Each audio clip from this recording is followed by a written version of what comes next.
So thank you so much, Wiebke, for joining my podcast. Would you like to introduce yourself to my audience?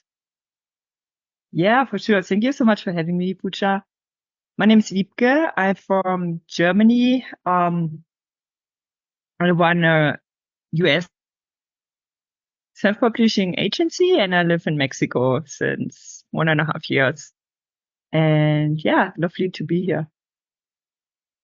Yeah, I was just curious, like, how did you start into self-publishing? Like, how did you get into this type of service?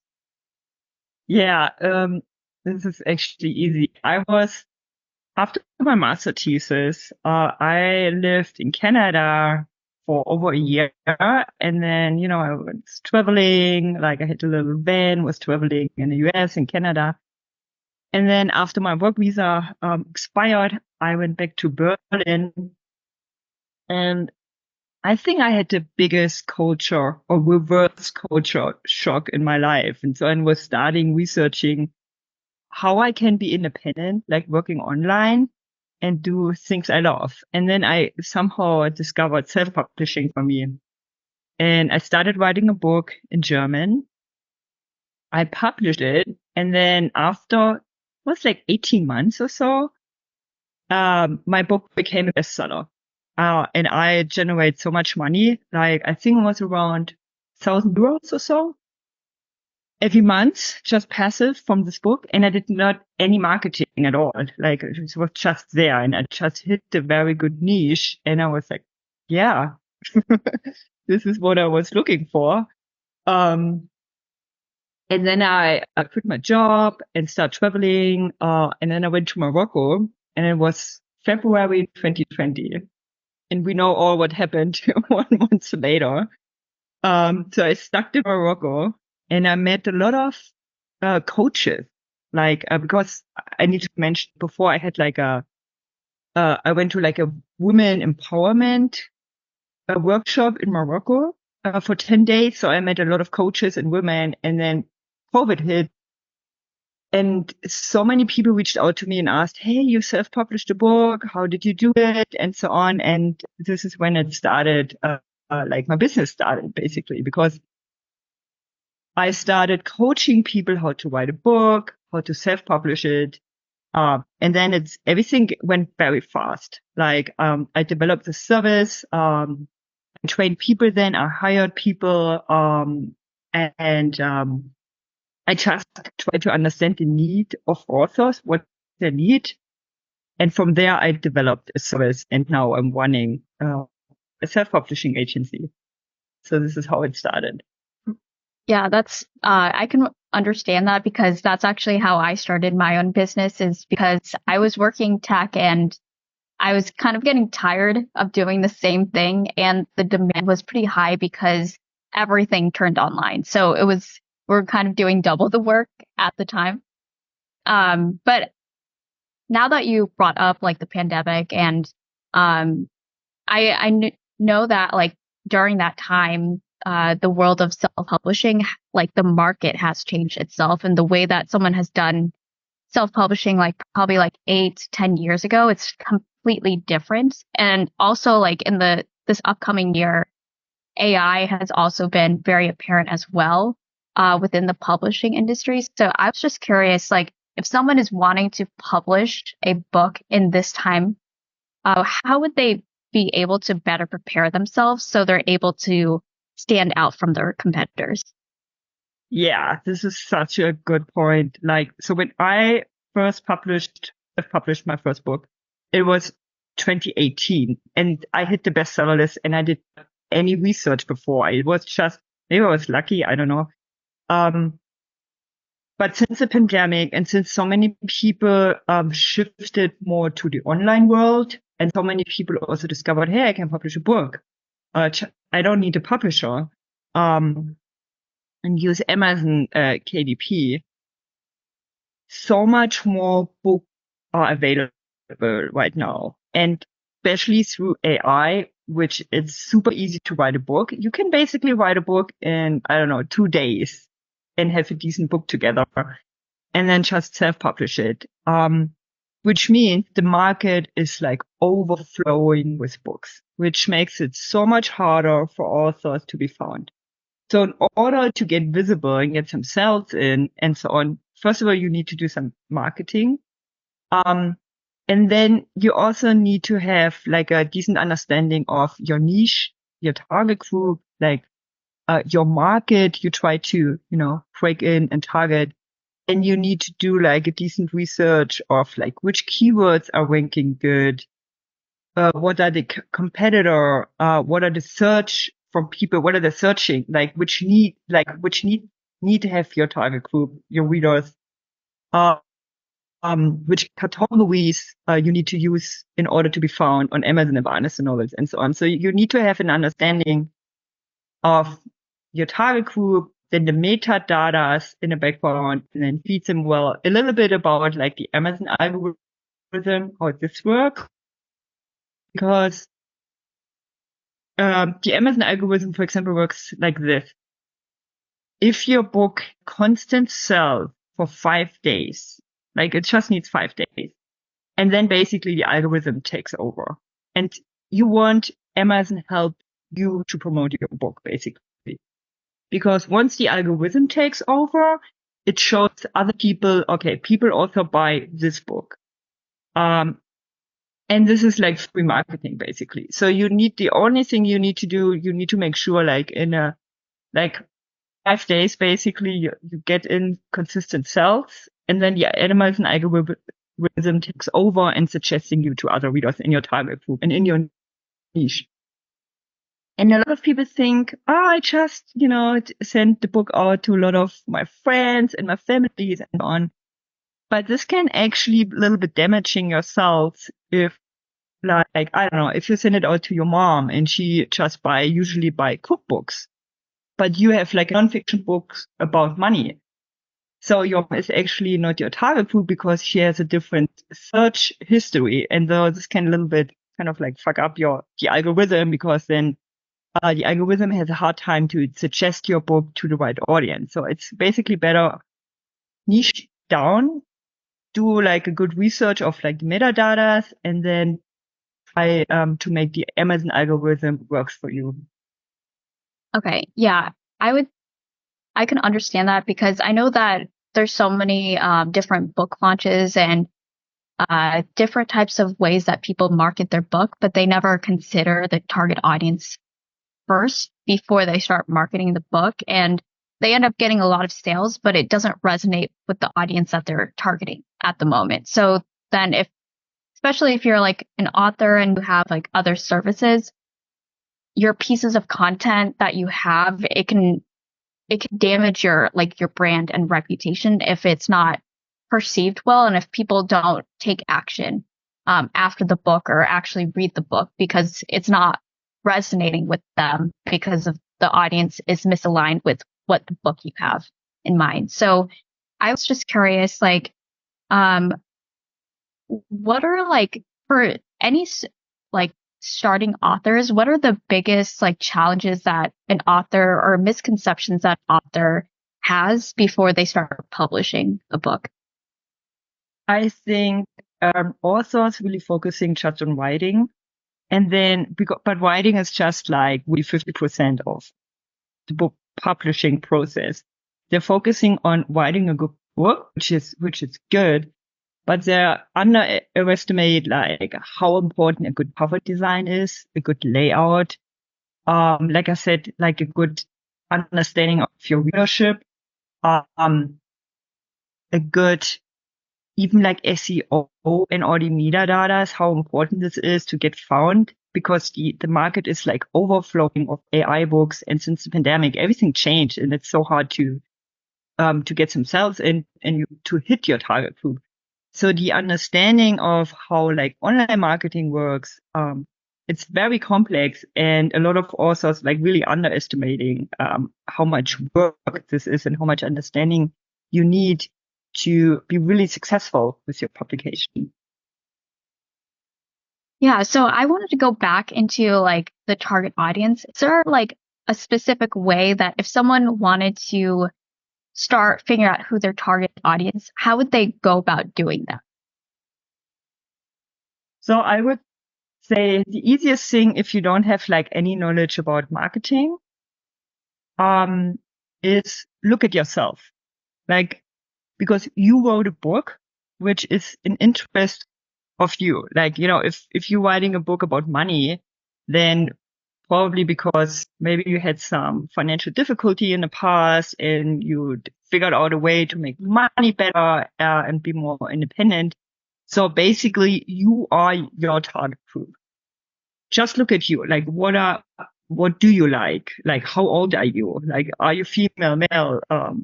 How do you define yourself? Right? Where you come from? Like, where's your like economics and demographic, background, and then write down and see this as like your ideal reader, because you are your ideal reader, and just start with yourself and ask a few questions. Maybe even Google like how I can define my reader, and then you get a bunch of questions, and then define yourself, and target yourself basically. This I would recommend if you have like zero marketing experience. Okay. So I was curious, like how does AI, because I know you said AI has impacted like how people market their book, and you also said that there's people who are developing AI books as well. I was just curious, how do you, if you have a way that you integrate AI into the way that you market books, or I was just curious how, like, I just wanted to ask you, the first question is, how do you integrate AI into your marketing plan, and how would you help authors if they wanted to use AI as a marketing tool to market their book? Like, how would they be able to do that? Mm-hmm. Um, First, I want to say I wouldn't recommend using AI to write a book, because AI, it's like the like wording repeats, and it's simple. It's like a simple language. So AI, it's a beautiful tool to help with marketing and everything, but I wouldn't use it, or wouldn't recommend to write a book using AI. You can use it for like little editing or proofreading, but I also always at the end let a human proofread your manuscript, because it's just a little bit, I don't know the word, funky. Like reading like AI text, it's a little bit cryptic. So a good book needs human, because human read a book, and like a good book is made of stories and good storytelling, which AI, it's not there yet. And for marketing, you can use AI for example, for your target group. Like, use AI as like a dialogue to find out your target group, to niche your book down better. You can use it for posts, whatever. You can use it for like find out, like the most important thing is find out who your target group is, because everything goes from there. Like, your target groups, like once you know your target group, you also know which kind of like design elements it's needed for the cover design. You can use AI to really figure this out, go deep in your target group, and then see, okay, my target group is, I don't know, between 35 and 45, middle class or higher middle class, whatever. And they have a different, I just have the German word in my head. Vorliebe, a different kind of like, love for designs, they're drawn to like, certain concepts. And also just, what I also noticed, if I work with European authors and European audience, there's kind of like a different design concept. So it's like what works in the US wouldn't work necessarily in Germany or in France. So also be aware, okay, where is your target group from? Like, even from different states. Like, if you're from Colorado, people are drawn to maybe more to like outdoorsy designs, or a little bit more nature, as for example, like people from Texas, a little bit have like a different kind of understanding of what they like and what they think is pretty. And this is also like coming back to the target group. This is so crucial. This is why it's so crucial to understand who your target group is. And then everything goes from there. Design, layout, even SEO and keywords, what they're looking for. And you can use AI really to get an understanding of this. This is kind of the foundation of your whole publishing journey to understand your audience, and use AI to really dig deeper a little bit. Because it's a great database, basically, AI to understand, the audience. Okay. Yeah. That's really interesting that you pointed out, like different regions and different places beyond the United States.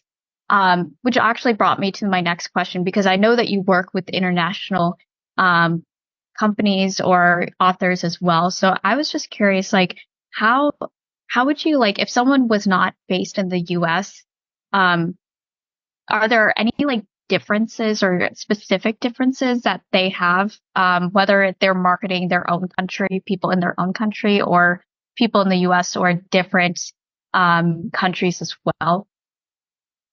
For sure, yeah. Like, for example, in the US, so I just know it basically from like German speaking countries, which is like Germany, Austria, Switzerland, that the marketing, yeah, is obviously a little bit different because it's just a different culture. And what works in the US doesn't work in German for the German speaking countries. For example,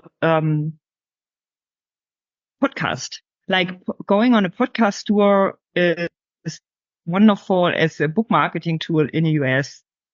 In Germany, the podcast industry is not yet so distinct and not like not so many people listen to podcasts. So it's nice, extra little tool, but it works better in the US. And it's like, again, it all comes back to understanding the target audience, because it's just different kind of uses of the online world. What works better, for example, also in Germany, is still writing and blogging, uh, or working with magazines and write like guest article in a magazine and so on. Whereas in the US, it's more like visual, like I would say Instagram, TikTok, YouTube works very well, like the social media. Um, in Germany, for example, social media is people have like a different relationship with social media. So you have to understand this, to target the audience better. So for example, also like book fairs in Germany are way bigger and way more important as in the US. In the US, you have just like little book fairs in different cities and states and maybe from like different publisher. But in Germany, you have like the biggest book fair in the world. It's actually in Germany, the Frankfurter Buchmesse in autumn in Frankfurt. Um, and yeah, the marketing approach is just different and companies work different. So it's more like offline and still in person in Germany, and more like working with bookstores as well, because there is like a network, for example, of bookstores in the German speaking countries. So everything is, you can connect better with bookstores and get your book easier in bookstores than in the US, for example. So yeah, it's just a different approach, how you can connect with readers and what are their preferred to do. Yeah, that's so interesting because I think it's like, especially because I live in the United States, I'm only thinking of the US, but it's interesting how other countries go about selling books and marketing books. I feel like it's more like, I guess like from my perspective, like German is more relationship focused, where I feel like in the United States, like a lot of there's not many bookstore, like it's, I think because of Amazon, it's like a lot of the bookstores, it's very hard for them to compete with Amazon. Whereas other countries like Germany, like it, from my perspective, it feels like they prioritize book fairs and they prioritize bookstores, and that's their main focus. So, for someone who wants to reach an international audience, their marketing approach from like the US can be very different on how they target other countries as well.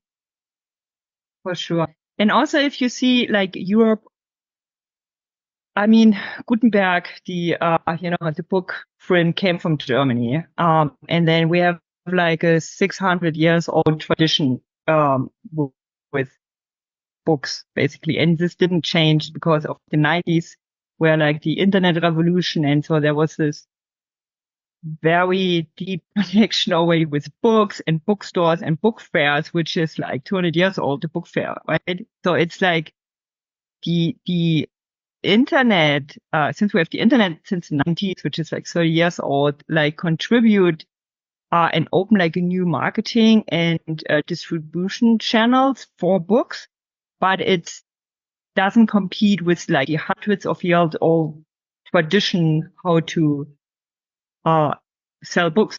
So yeah, this is interesting also to consider. Also, like Amazon, for example, is from the US. So, and people in Europe, they have like a little bit more, I don't want to say difficult relationship with Amazon, but Amazon is not so in use in Europe than in US. Like I think it's also a big player, but it's like 40 to 45% of the book sales come through Amazon. So you need to consider also other channel, obviously, to sell your book if you want to also publish in Europe, and beyond. Yeah. That's really important because I think most people who are self-publishing, they assume that Amazon is the biggest like competitor or like you have to be on Amazon. And I think it's like when with what you said before, you have to know your target audience because that may not be the case based on who you're trying to target as well. Yeah, for sure. Like, for example, I have a author from Switzerland. She's a therapist, and so she wrote a nonfiction book about communication as a couple.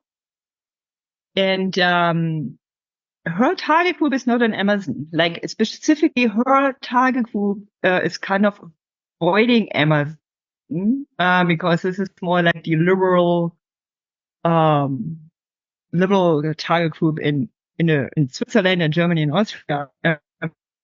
So they're buying locally in bookstores, or they're buying like online from independent bookstores. So you have to understand this, because if you just put it on Amazon and then you don't have any sales because the target group just don't buy on Amazon. And yeah, this is the reason before we publish any books through like the digital authors, like my self-publishing agency, we do like a target group and market analysis to understand where the target group is and how they're buying. What is their behavior in purchasing books? Do they online? Are they going to bookstores? Are they get their information about new book release like online or from like I said, bookstores or book fairs and so on? And once we understand this, we can like decide better how we're going to publish, because Amazon is just one player. Even in the US, I mean, there's like Kobo, Barnes and Nobles, and you can use different distributors to really also get a wide range of online bookshops where your book is available. Yeah, it's so interesting to hear like all the different ways to get your book out there and sold. So I was just curious, like, is there anything that you want to offer or to showcase for the audience? So yeah, like on my website, for example, if you're writing a book, I have a free online course, which might be interesting, on how to write a book and using the hero's journey from Ursula Campbell. So this is a free online course. I also have a book on this on Amazon, and also on like bookstores in everywhere else in Europe and in the US. And so if you go on my website and then you see the hero's journey, you go www.digital/authors.com, and then you see like on the front page, it's like the hero's journey, and you see free online course. click on this, sign up for this. And then you get like a vision quest on, which is like amazing. I have so good feedback on this. Like people do the vision quest, which is around like 20 minutes, kind of like a meditation, and you can connect with your book idea. So because I believe everybody who writes has kind of like a book idea within, and sometimes it's hard to getting it out. So with this little vision quest, we help you to connect to your book idea and write it down, and then help you structure using a hero's journey as outline and structure the different chapters of your book. And also sign up for my newsletter on my website, because I'm giving out like tips around like international self-publishing, marketing, and everything related to book publishing. Yeah, that's really helpful, especially the hero's journey. I remember it, but I like completely like forgot that you can use that as a tool or a marketing tool to write your book as well. But thank you so much for being on my podcast. Thank you so much for having me. It was such a pleasure. Thank you, Puja.